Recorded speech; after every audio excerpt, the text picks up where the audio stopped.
Hello everyone, I'm back with my final video. So today we're going to be talking about why I became a pagan slash polytheist.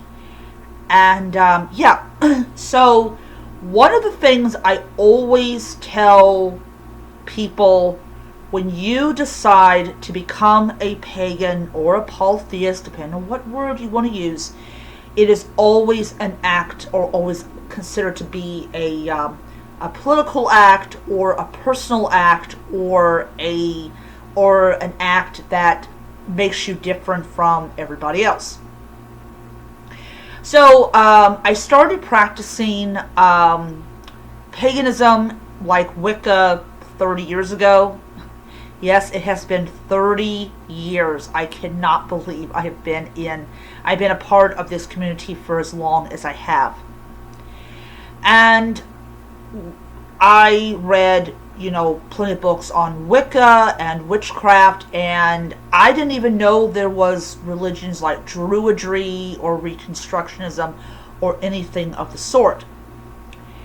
My mother was very open-minded to it. She accepted that her daughter was not going to ever be a Christian. And then what happened was, in my early 20s, that all changed.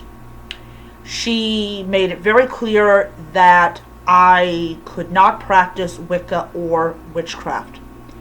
So instead of giving up being part of the pagan community, because nobody can take that away from you. Nobody can take your love for the pagan community away from you. That is absolutely impossible to do. So what ended up happening was I ended up looking at other forms of paganism to possibly practice, because my mother never said I couldn't practice, I couldn't do this, or I couldn't do that. It was just Wicca and witchcraft. Later she expanded it to all forms of paganism, but at the time she did not. So I was, my mother was asleep. This was when the internet was in its infancy, and Facebook was not as widespread as it is now.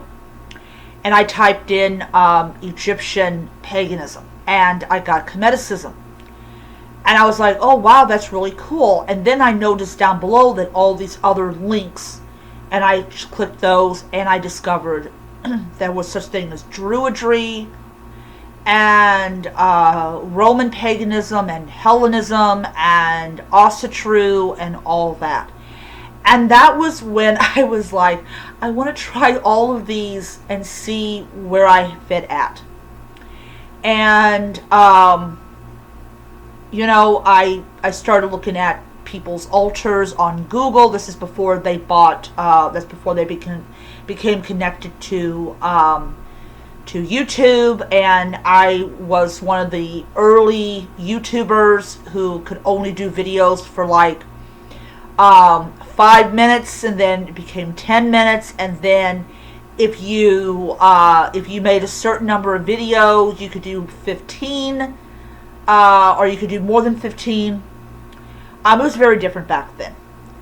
And I love all the paths that are out there. I really do. Everybody that practices it is just wonderful. But I was been determined to practice something. And I remember the line a lot of people had was, well, if you go and practice this without your parents' permission, you are hurting the movement. People are going to, you're hurting us. You're damaging Wicca, you're damaging Druidry, you're damaging all these things because you cannot stay away from practicing a religion that your mama doesn't want you to be practicing. And that really made me do a double take. And I was kicked off the forum because I was practicing without mommy's permission, and I was in my 30s. Or my 20s or 30s or something like that. And it was annoying to, want to practice, and you have no support from the pagan community or any of that type of stuff. So as time progressed on, things did change, and I'm really glad that they did it, because now people that are forced to hide their practice from their parents, they have people, they're like, hey, yeah, it's okay, hey, why don't you try this or this to do that. So yeah, so it was very different in the the 90s and the early 2000s, when you had this line of thinking, and now you got travel altars, pocket altars, secret altars.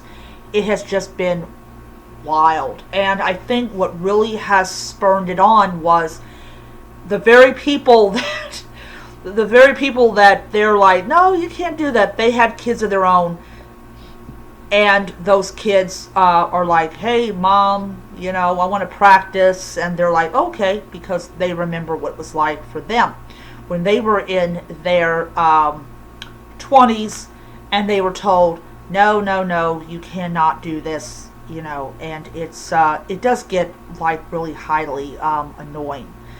But yeah, so I mean, I didn't become a pagan / polytheist because I had a bad experience with church or I was asking questions. I just felt drawn to the community as a whole, and I don't regret my decisions. So yeah, so that is my that's my video. Sorry. But if anyone wants to know, did I still read Wicca books or Druidry books or whatever? Yes, I did. I used to go to the library and just snap whatever book I could, and I used to smuggle it into the apartment. And 9 out of 10, I always managed to keep my mother from finding it. But anyways, yeah. So I will end it on this note. The best thing that ever came out was the Kindle and the Nook, because you could read your books without your parents finding out. So that's it for it for the video, and I'll see you guys around. Bye.